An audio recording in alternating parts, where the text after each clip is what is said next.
வணக்கம். நாம daily use பண்ற கம்ப்யூட்டர் ஒரு மேஜிக் பாக்ஸ் மாதிரி தானே நமக்கு தோணும். ஆனா உண்மையில அதுக்குள்ள ஒரு பெரிய டீமே வேலை செஞ்சுட்டு இருக்கு. ஒவ்வொரு பாட்டுக்கும் ஒரு முக்கியமான வேலை இருக்கு. சரி, அந்த டீம்ல யார் யார் இருக்காங்க, அவங்க என்ன வேலை செய்றாங்கன்னு ஒரு சின்ன டூர் போலாமா? வாங்க ஆரம்பிக்கலாம். சரி, ஒரு சிம்பிளான கேள்வி. நீங்க கீபோர்ட்ல ஒரு பட்டனை தட்டுறீங்க இல்ல மவுஸ ஒரு கிளிக் பண்றீங்க. அடுத்த செகண்ட் ஸ்கிரீன்ல ஏதோ நடக்குது. அந்த ஒரு நொடிக்குள்ள கம்ப்யூட்டருக்குள்ள என்னதான் நடக்குது? நாம குடுக்கற ஒரு சின்ன கமாண்ட் எப்படி ஒரு பெரிய வேலையா மாறுது? வாங்க இந்த மர்மத்தை உடைப்போம். ஒரு கம்ப்யூட்டர்ல வேலை வாங்கணும்னா முதல்ல நாம அதோட பேசணும் இல்லையா? அது எப்படி? நாம சொல்றத கம்ப்யூட்டருக்கு புரிய வைக்கிற கருவிகள் தான் உள்ளீட்டு சாதனங்கள், அதாவது இன்புட் டிவைசஸ். இதுல ஆள் நம்ம கீபோர்ட் தான். உங்க கைக்கு கீழ இருக்கிற கீபோர்ட ஒரு தடவை பாருங்க. அதுல இருக்கிறது வெறும் ABCD மட்டும் இல்ல. இந்த ஸ்லைட்ல பாக்குற மாதிரி ஒவ்வொரு பட்டனுக்கும் ஒரு ஸ்பெஷல் வேலை இருக்கு. டைப் பண்றதுக்கு சில பட்டன், கண்ட்ரோல் பண்றதுக்கு சில பட்டன், ஷார்ட்கட்களுக்குன்னு ஃபங்க்ஷன் பட்டன். சொல்லப்போனா கம்ப்யூட்டரோட பேசுறதுக்கு இதுதான் நம்மளோட வாய்ஸ். ஓகே, கீபோர்ட்ல டைப் பண்ணியாச்சு. ஆனா ஸ்கிரீன்ல இருக்கிற ஒரு ஐகானை எப்படி செலக்ட் பண்றது? அதுக்கு தான் இந்த பாயிண்டிங் டிவைசஸ் இருக்கு. நம்ம மவுஸ், லேப்டாப்ல இருக்கிற டச் பேட், உங்க போன்ல இருக்கிற டச் ஸ்கிரீன், ஏன் வீடியோ கேம் விளையாடுற ஜாய்ஸ்டிக் கூட இந்த டீம்ல ஒரு ஆள் தான். இது எல்லாத்தோட வேலையும் ஒண்ணுதான். ஸ்கிரீன்ல இருக்கிற அந்த அம்புக்குரிய, அதாவது கர்சரை நம்ம இஷ்டத்துக்கு நகர்த்தி நமக்கு வேண்டியதை கிளிக் பண்ண வைக்கிறது. சரி, கம்ப்யூட்டருக்கு பேச வாய் கொடுத்தாச்சு, சுட்டிக்காட்ட விரல் கொடுத்தாச்சு, இப்போதுக்கு கண் வேண்டாமா? அதுதான் இந்த ஸ்கேனிங் மற்றும் இமேஜிங் டிவைசஸ். ஒரு ஸ்கேனர் உங்க பழைய போட்டோவை டிஜிட்டலா மாத்துது. ஒரு டிஜிட்டல் கேமரா ஒரு காட்சியை அப்படியே படமா பிடிக்குது.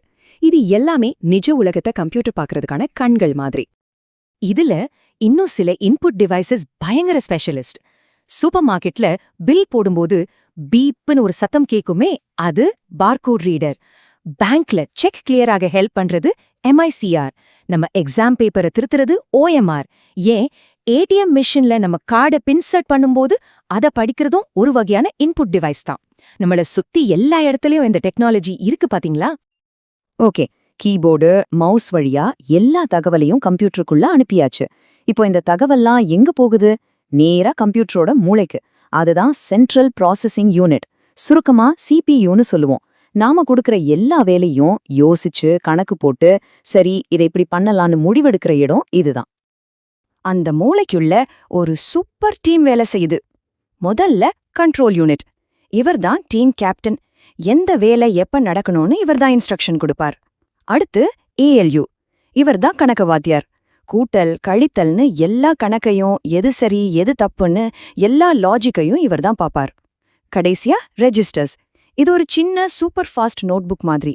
கணக்கு போட தேவையான நம்பரை சட்டன் எடுத்து கொடுக்க இதுதான் உதவும்.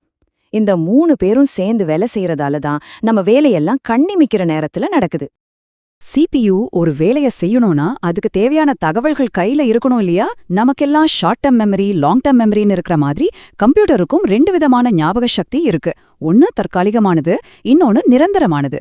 வாங்க அது என்னன்னு சிம்பிளா பாப்போம். இந்த வித்தியாசத்தை புரிஞ்சுக்க ஒரு சூப்பர் உதாரணம் இருக்கு. முதன்மை நினைவகம், அதாவது பிரைமரி மெமரி. நீங்க வேலை செய்யற டேபிள் மாதிரி. ரொம்ப வேகமா உங்களுக்கு வேண்டியதெல்லாம் எடுத்து வச்சுக்கலாம். ஆனா வேலையை முடிச்சிட்டு கிளம்பும்போது டேபிளை கிளீன் பண்ணிடுவோம் இல்லையா?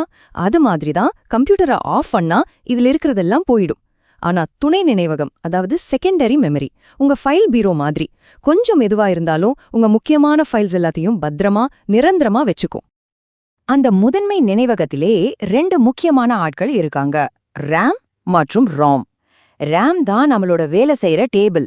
நீங்க ஒரு ஃபைலை டைப் பண்ணிட்டு இருக்கும்போது அந்த தகவல் எல்லாம் தற்காலிகமா RAMல தான் இருக்கும். அதனாலதான் கரண்ட் போனா சேவ் பண்ணாத ஃபைல் அழிஞ்சிடுது.